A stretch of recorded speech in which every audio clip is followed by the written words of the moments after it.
So let's go ahead and get started. So I have a couple disclosures for you all. I am not a chef. I have zilch formal cooking and culinary training. All of the images that I've put are actually all of my own creations.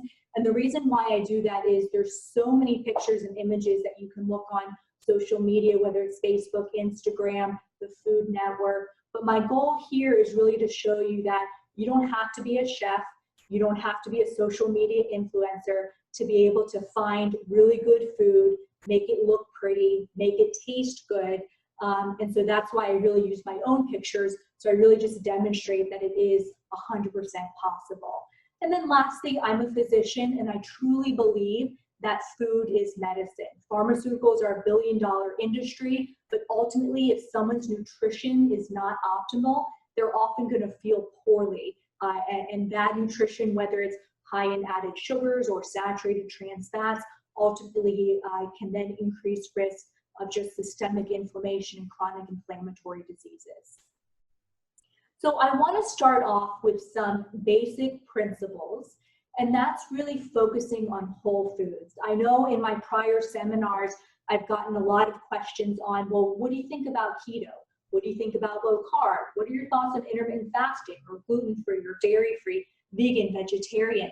There's literally a million trendy diets out there, but ultimately not one diet is a one-size-fits-all, and that's why there's so many on the market. So ultimately, it's really just, it comes down to some basic principles. If we just go back to eating real whole food like we did when we were cavemen, we wouldn't have to restrict so much.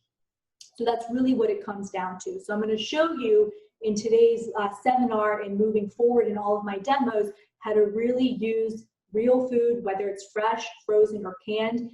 There's only some minor differences in those, but really using whole food. The other thing that we're going to really kind of push on here is I don't, condone, let's say, low carb diet for everyone, but I do think in general that people consume way too many of their daily calories from carbohydrates. So a lot of the options we're going to talk about today are focusing on meals that are lower in carbohydrate. So it's really focusing on good lean protein, whether it's fish, chicken, turkey, egg whites, with low carbohydrate vegetables. And the protein can really be animal-based or plant-based. I don't really condone veganism or vegetarian. If people really love their chicken and their steak, then I don't want to take that away from them. But ultimately, a lot of it comes down to portions. We'll talk about, snacks in another seminar, but really we should be sticking to no more than 1 to 2 snacks per day. I think in general, nowadays people are kind of on one extreme to the other. They're either doing intermittent fasting where they're not eating for 16, 18 hours at a time, or they're literally constantly grazing because they see on social media that in order to rev up their metabolism, they need to be eating every 2 hours on the dot. And that's really not true. So we really don't want to be grazing the entire day because then we end up consuming 2,000, 3,000, 4,000 calories without even realizing it. We really want to focus on minimizing the sauces, the marinades, the high-fat fillers like the mayonnaise, because all of these things add tons of saturated fat, tons of added sugar. Even if these things don't taste sweet to us, there's oftentimes added sugar in there and ultimately added calories. And then as far as, not just eating bland food, but I'm going to show you some ways that you can add flavor to the food so that you still enjoy your food, but even if you're getting extra calories, you're actually getting good calories, nutrient-dense calories, calories that have good poly and monounsaturated fats and natural sugars instead of added or artificial sweeteners. So let's start off with breakfast. What is the deal with coffee? Really, there is nothing wrong with coffee. I think it is important to know that if you have a lot of coffee with caffeine and you're having not just 1 or 2 cups, but 1 or 2 pots a day, that is excessive, so I wouldn't recommend that. But in general, there's really nothing with a cup or 2 of coffee per day, as long as it's not increasing your heart rate or your blood pressure significantly. The issue is what people are adding to their coffee. So it's not the coffee, it's usually the café con leche, or the Cuban coffee, where people, even though they may not be adding sugar themselves, there's oftentimes creamer and half or evaporated milk and tons of sugar already in it, so that you may not be adding any extra, but there's already a ton in there. Now, one coffee once a week may not ruin your nutrition plan, but the issue here is that it's not just a coffee on a Monday, it's a coffee Monday through Friday, and then maybe a little bit extra on Saturday and Sunday. And so those added calories, those added sugars, ultimately, when it's a routine, a daily routine, that's what contributes to weight gain over time. Now, I'm not saying you can't add any sweeteners. I think we have a little bit better data that the plant-based sweeteners like your Truvia or your Stevia may have slightly better outcomes. But a lot of the artificial sweeteners, the data actually shows that it makes you it increases your cravings on sweet things. And it can actually, believe it or not, even though it's not sugar, it can actually increase your blood sugars over the rest of the day. Okay, so that is important to try to really minimize those artificial sweeteners.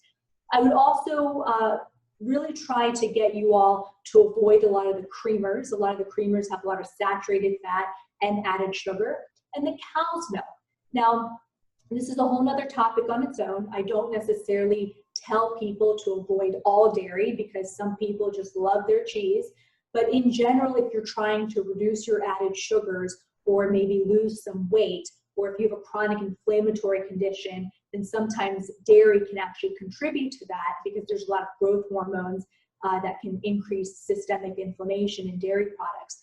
But remember that cow's milk has a lot of sugar in it. It doesn't matter if it's non-fat, 2%, or whole milk. A lot of these milks have around 12 grams of sugar per serving. So if you're able to switch to like an unsweetened almond, cashew, soy, or oat milk, those are often, for the nut milks would be like 1 gram of sugar per serving versus the regular cow's milk, which has about 12. So that may not sound like a lot, but again, if this is a daily thing where you're having cow's milk every day, then making just this one little change where you change your milk can actually have a profound impact. Now, even lactate or lactose-free milk still has about 12 grams of sugar. So just because you remove the lactose, these milks still have sugar. So just pay attention to that. So we're going to start off talking about breakfast. So I'm going to go again through these slides here, and then I'm going to show you kind of the spread that I have here. So what are some good breakfast options? Now, honestly, you could eat what people normally eat for dinner for breakfast. You could have waffles that you normally have for breakfast for dinner. It doesn't really matter, but I really highlighted on the typical breakfast options that people tend to go for, and these are all healthier, lower carb options. So we have a parfait. Now, if you go to like the Raw Juice Bar or your gym or any of these health food places, they try to sell you on these big acai berry bowls that have sweetened yogurt and honey or agave and granola that also has sugar on it, and like 2 cups of fruit on there. Papaya, pineapple, mango, berries.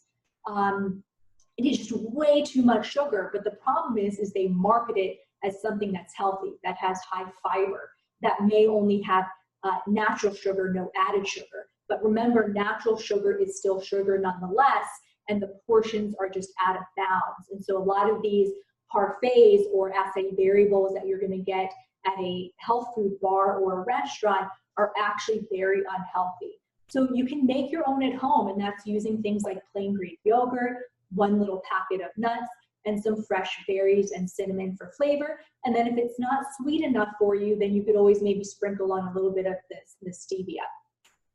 Homemade granola options. I really don't recommend getting pre-made granola because it's basically just oats covered in sugar, and a lot of times they add a lot of dried fruit, which also has a whole other component of sugar. So you can actually make your own, and you literally just use plain old-fashioned oats. You can put some cinnamon on top, add some nuts. If you want to add maybe some berries or something in there, that's totally fine. And then you just basically put it in the oven and you bake it, and it gets a little bit crispy, and that's really a great way to make your own granola. Now you can add fruit to your yogurt or your granola. I usually recommend doing berries or like a small apple or cantaloupe or honeydew. All of those are much lower in sugar versus things like pineapple, mango, and bananas.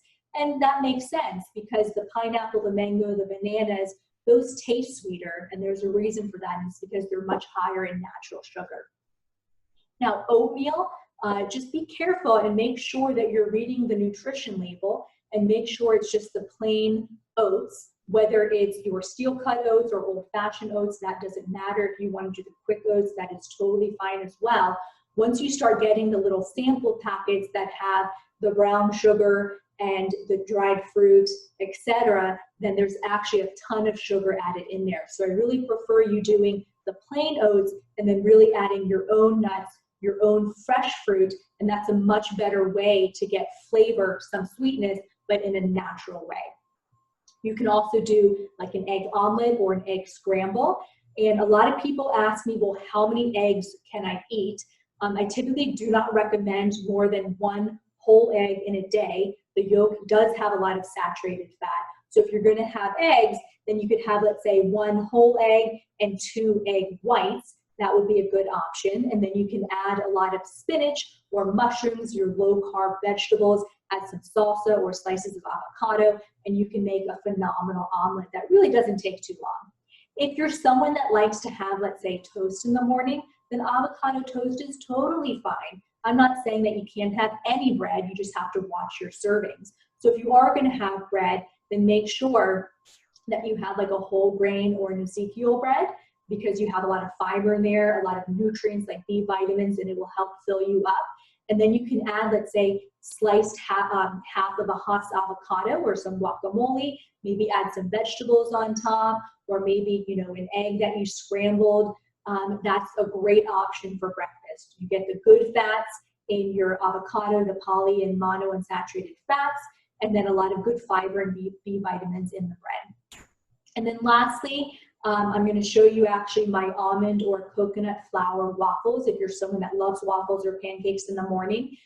Normally they call for obviously sugar and regular flour, but I actually have options as far as low carbohydrate options for waffles. So I'm going to show you that a little bit later.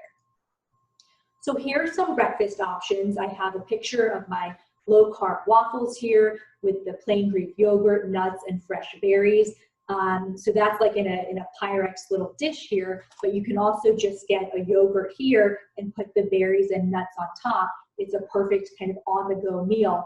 And then here is just a sample of my low-carb kind of loaf, which is basically just an egg loaf. There's whey protein powder in there, cinnamon, and egg beaters, and a little bit of baking powder. I pop it in the oven for about 20 minutes or so, and it makes actually kind of like a bread. Now, you have to use your imagination a little bit, but if you are craving something starchy in the morning, it's actually a great option. Okay, so what do you have for lunch? And again, these are all easy, quick options that you can make at home. So I'm going to show you a good salad option where you can make your own homemade dressing using things like olive oil, fresh herbs, and vinegar. I'll show you ways to cook vegetables, and then you can add either an animal-based protein like tuna, ahi tuna or canned tuna, or shrimp, chicken, fish, etc., or plant-based protein like you could put edamame on top, or tofu, or lentils. All of those are really great options. So for lunch in general, you should really focus on lots of vegetables, 3 to 4 ounces of whatever protein you're having. That's typically a serving. So I just want you to remember that 1 chicken breast may not actually be 1 serving, because a lot of our proteins are actually huge. So a serving of like chicken or fish is really about 4 ounces. So it is important that instead of having half the rotisserie chicken, that you really stick to the 3 or 4 ounces. Because too much protein, ultimately, if your body's not using it through the gluconeogenesis cycle in the body, all of that excess protein ends up basically just turning into sugar and then being stored as fat. And then pairing it with, you can have some starchy vegetables. You could have, let's say, 4 ounces of sweet potatoes, some corn, some quinoa. That's a whole grain kind of option that's going to give you good fiber and protein, or some whole grain rice. Really try to avoid the white rice, the white tortillas, the white bread. They're literally just empty calories, and because they're simple carbohydrates, they get broken down by the body really fast, and ultimately they end up as sugar, and then they're stored as fat. So really try to use high fiber options. So these are just pictures of, I roasted some celery and asparagus with a side of just canned tuna that's plain. And then I actually mixed a serving of guacamole on top to kind of give it some flavor. Here is just grilled chicken strips on a bed of buttered lettuce. Here is literally just all fresh vegetables, cucumber, bell peppers, and tomatoes. And then here's my little homemade dressing. There's tons of options online, but what I did is I bought like this kind of glass thing here, where then you can add whatever seasoning you want, whatever olive oil, whatever type of vinegar, mustard, whatever recipe you find, maybe a little salt and pepper if you want, and then you can basically shake it like this, and there's your homemade dressing. So that way you have 100% control over what you're putting in it. So lastly, what are some good dinner options? And the dinner options are pretty similar to your lunch options.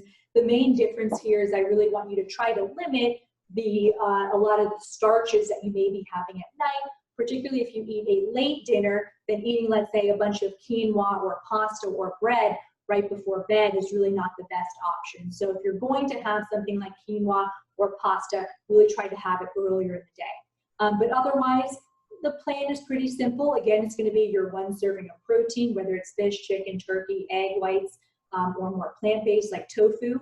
And then you kind of pair that with a bunch of vegetables. So I think long story short, you got to just get creative and use your toolbox. And if you can see kind of back here, I have a bunch of tools in my toolbox. I have an air fryer, I have an Instant Pot, I have a waffle maker, I have a NutriBullet, oven, microwave. So I have a lot of tools, and that's a great way to really increase the variety in the foods that you're making. So I typically stay with very similar fruits and vegetables and proteins, but the way that I kind of mix it up and add variety is I add different seasonings, or I make it differently. So I will stir fry or saute or bake, roast, grill, put in the air fryer, the Instant Pot. All of those different food preparations can actually change the taste quite a bit so that you don't get bored. So here is literally probably less than a 15-minute dinner. And again, these are all my own pictures. So what I'm going to show you here is, this is very easy. They have the Steam Fresh bags in the grocery store, but you can actually make your own. So they have these Ziploc bags, okay, that you can get on Amazon or some stores, although I think it's easier to get them on Amazon. And they're literally just zip and steam bags by Ziploc. And what you do is you can put whatever vegetables, fresh or frozen, whatever protein you want, okay, in this bag. Okay, so let's say in that picture I have sweet potatoes, asparagus, and actually raw chicken breast. But I'm basically going to take this bag here and dump a bunch of, this is all just raw vegetables here, okay?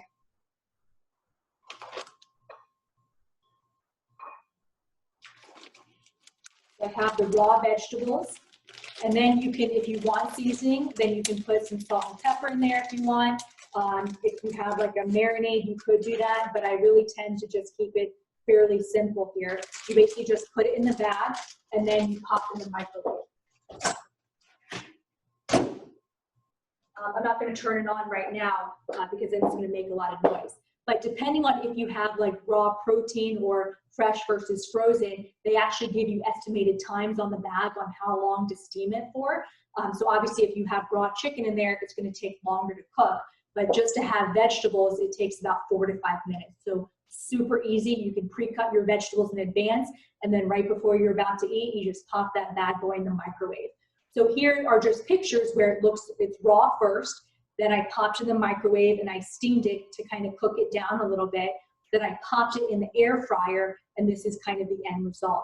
And I'll put a little bit of kind of pepper on there. I really try to not add salt to anything. A lot of foods already have a lot of salt in there.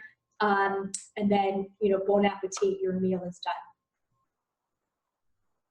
This is a great way to make a ton of protein in bulk. So I basically just take plain chicken breast with the skin off. I put, probably like 6 chicken breasts in my Instant Pot. and then I put half water and just a little bit of low sodium like bone broth or chicken broth to kind of give it some flavor. Pop it in the Instant Pot, let it cook. I walk away, I don't even think about it, okay? And I have a bunch of chicken. Once it's cooked, I put it in a bowl. I just take a fork and shred it up, and then I portion it out in my little Tupperware containers, and I have protein for days, okay? And then you can always freeze the rest, and basically everything's portioned out. It is super simple. You can also roast and bake in an oven, really any vegetables. You can do onions, you can even throw apples in there, parsnips, carrots, asparagus, green beans, you name it, the possibilities are endless. I typically will just put it on like a Pyrex baking dish, put some foil down, a little bit of Pam spray or even just water so it doesn't stick. Throw a ton of vegetables in there at a time. I'll spray a little bit of Pam on top just so it doesn't burn, some pepper on top, throw it in the oven, and then I literally walk away and do whatever else I need to do. So I'm not slaving over the kitchen. This is taking really no time at all. It's only the time cutting up the vegetables. And hell, you could even get pre-cut vegetables if you want. This example here is a completely air-fried meal that I made. So it was literally fresh salmon that I put in the air fryer. Literally, there's nothing on top. It was just air-fried salmon. And then I threw in there cauliflower, green beans, sugar snap peas, and sweet potato fries that were already kind of pre-made and fresh. And I just popped everything into the air fryer, let it cook, and voila, that was it with some fresh avocado on the side. So some tips and tricks, a lot of people, you know, we tend to crave the starches that makes us feel good. So we love our rice, we love our spaghetti, we love our bread. But if you're really trying to minimize the extra carbs and the calories, there's so many great options that you can use to kind of mimic that texture of the food, but actually are very low in carbs and very low in calories. So you just have to be aware of these things that are out there. So pasta, instead of pasta, there's actually a ton of options out there. One option is basically spiralized vegetables. So here I have beets and zucchini. You can either get it pre-spiralized at any grocery store, fresh and frozen, or you can have your own spiralizer and do it yourself. Both are very easy. Obviously the pre-spiralized vegetables are just a little bit more expensive. If you're craving rice, so if you compare regular white rice, which for about a serving, a half a cup is about 35 grams of carbs, you could have this entire bag of rice cauliflower that has peas and carrots in there. You get 4 cups, okay, for 100 calories and 20 grams of carbs. So you get 4 cups of cauliflower for 20 grams of carbs and 8 grams of fiber. So if you do the net carbs, that's 12 net carbs versus half a cup of white rice, or it ends up being a full cup when it's cooked. So 1 cup versus 4, but still the white rice has almost double the amount of carbs. So you get a lot more bang for your buck with the vegetable rice. And another option is actually this miracle rice here. It's literally just fiber, so your body doesn't even digest it. And what this is it's literally just fiber rice, okay? And so it's like 5 calories, and it will help kind of fill you up, and you can make meals with that kind of rice.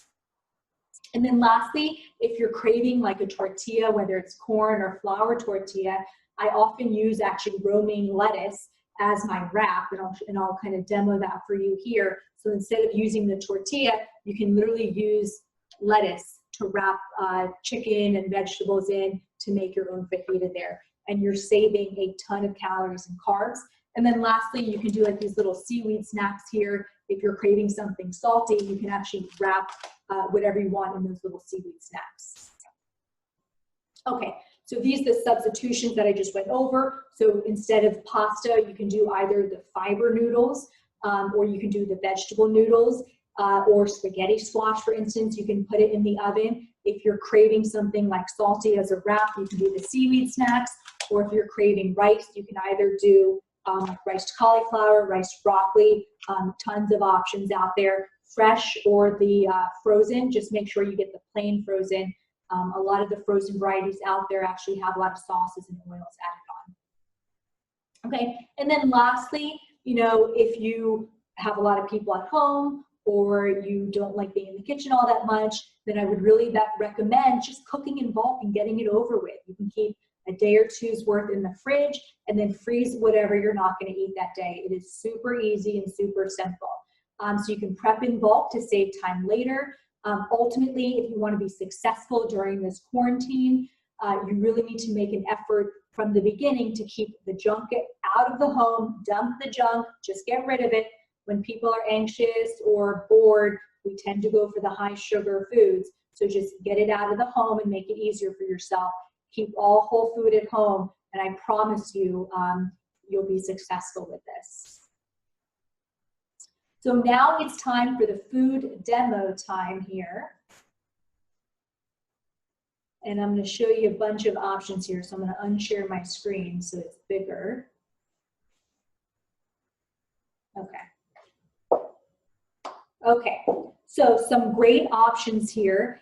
We'll start from the breakfast option, okay? So you can get fresh berries here, okay? So I have fresh berries. And then I said I typically just do like one whole egg and then egg white. So these are already hard-boiled eggs here. So I'm just going to take out the yolk on one, and then I'd have this yolk here.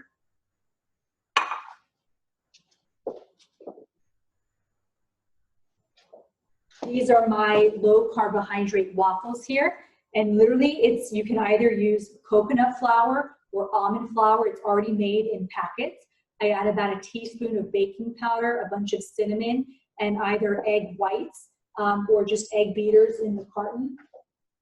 Okay, just like this here. Mix it up and I pop it in my waffle maker and it's delish. So I have 2 waffles here.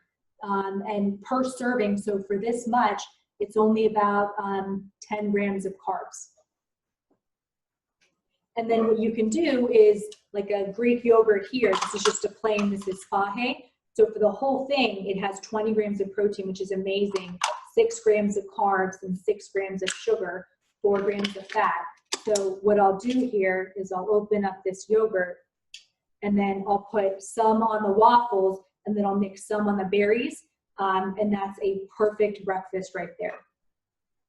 Now, nuts are also a really good option to add to your parfait or your berries. I tend to stick with the 100-calorie snack packs because it's really not much, unfortunately. This is 100 calories right here. Okay, so this is technically a handful. Oftentimes people will take a handful after a handful and they end up eating 600 calories worth of nuts. So I like the snack packs because it basically portions it out for you. I don't have to count them. I know that's 100 calories. So right here is a phenomenal breakfast option. Okay, you have your yogurt parfait, your eggs, and your protein low-carb waffles. So that's my breakfast option. Now let's move to lunch. So depending on what you're craving, this is my salad here. So I have a good kind of spring mix here. I'm going to cut up here a mini baby cucumber. You can get these at any grocery store. So I got my cucumber there. Then I have my spiralized zucchini and beets.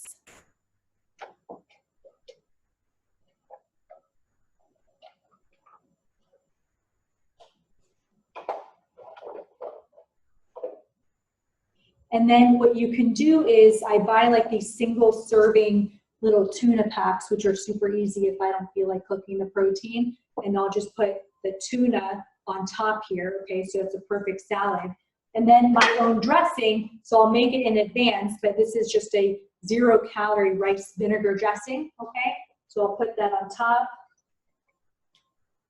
I may add, you know, a teeny bit of olive oil, but really not much. And then I'll put some pepper on top.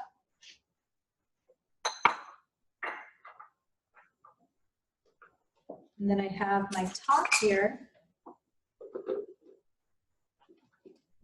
And then I just shake, shake, shake, shake, shake, shake. Okay. And it's now I would have my protein on here. I just didn't open it, but it would be a phenomenal salad. that's low carb. You get the crunch of the spiralized zucchini, the beets, and the cucumber, and really like maybe a couple grams of sugar from the beets, and that's it. So a perfect meal. Now let's say you are craving a stir fry, like a shrimp fried rice or something. Okay, so this is actually a great option here.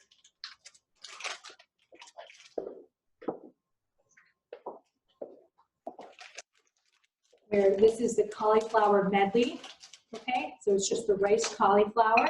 And then I have those Miracle Rice, which basically is just fiber in there. Okay, so I'm going to add like half the pack or so of the cauliflower there. I have, this is literally just canned shrimp, okay? But you could make your own shrimp as well, like from the frozen or fresh from the seafood counter. So I add some shrimp on top. All this is diced canned chestnuts.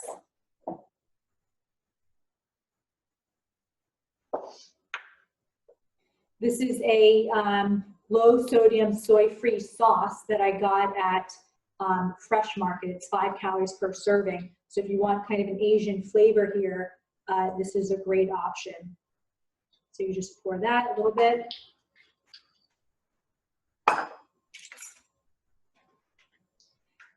Then I would end up stir frying it just so it's hot and maybe add some seasoning on top. But here you go. It's basically like a shrimp fried rice right there, that the only carbs that you're getting are from the chestnuts and from the rice cauliflower, so really not much at all. But I would end up putting this on the stove and kind of cooking it so it all kind of melds together. But literally it took me 4 minutes to do that, okay? So that's a great option for lunch or dinner, doesn't matter. Let's say you're craving sushi, but you don't want the rice. Well, a great option is you can actually just make your own little sushi wraps. So you can just take these little seaweed things here, okay? So this is a little seaweed snack. And you can add, you know, a little bit of lettuce here. This is literally just sushi grade ahi tuna. A little bit of ginger, some little shredded or like spiralized cucumber, and some shredded carrots. And then you literally can just wrap it up, and you have, literally it took me 2 seconds to make this little seaweed wrap here. And again, it's literally like no carbs. The only carbs you're getting is from very minimal from the cucumber and from the lettuce. So it is absolutely perfect. They actually have this, which I ran into today. They have it at Milam's, and it's literally, it's ahi tuna sushi grade, okay? It's on sticks, and you literally, it's frozen, but you defrost it, and then you just take the stick and you put it on the grill, and you can literally just grill your ahi tuna, and then you can make, you know, a little sushi platter with that as well. So super easy. So there's kind of my little Asian flair there. Now let's say you're craving fajitas. Well, again, I'm not going to use the tortilla, but I'm going to use this lettuce here as my wrap, as my tortilla wrap, okay? Just, it's iceberg lettuce. And what I'll do is I will add, let's say I want some shrimp. So I have shrimp here. Oh, I forgot my roasted vegetables. So these are my roasted vegetables, actually, that I had popped in the Steam Fresh bag and then put in the air fryer. Sorry, I'm using my hands here, I'm dirty. Okay, so those are my air fried vegetables. And so now I can make my little fajita. So I can take a little bit of shredded lettuce here, my roasted or air fried vegetables. And then I love these little single serving, these are little guacamole packets. I know I'll take like 4 spoonfuls of guacamole and just, or eat the whole bowl. So these are awesome because they're single serving that you can buy, usually 100 to 100 calories per packet. And so I'll actually put on some guacamole here. You can actually use your plain Greek yogurt as a sour cream option and put that on here as well. Throw whatever protein you want, whether it's fish that you made, grilled chicken, shrimp, steak, or, you know, tofu. whatever you want. You can make your own little wrap here, and then again, you wrap it up and you have your own fajita. Again, a very low carb option, and you can kind of get fun with it and add a bunch of sides and kind of mix up each fajita that you eat. Okay, another option is using like eggplant and throwing this bad boy in the air fryer, and you can actually use the eggplant slices as like a bread option to kind of put the protein in between there, or you can use endive or other kind of green leafy vegetables as well as your kind of tortilla. So I think that is all I have here. And then I just wanted to show you this quickly. So these are like what we call the miracle noodles that they have at Whole Foods, Fresh Market. I don't think they have them at Publix or Winn-Dixie. They're called miracle noodle, and again, they have them like in a ziti shape, fettuccine. They have them in like angel hair pasta and the rice, and they're a great option where you can add whatever sauce you want, like a low sodium soy sauce or salsa like spaghetti sauce. Add it to any food that you're making, and it basically just takes the flavor of whatever else you're putting in there, and it kind of substitutes your carb option.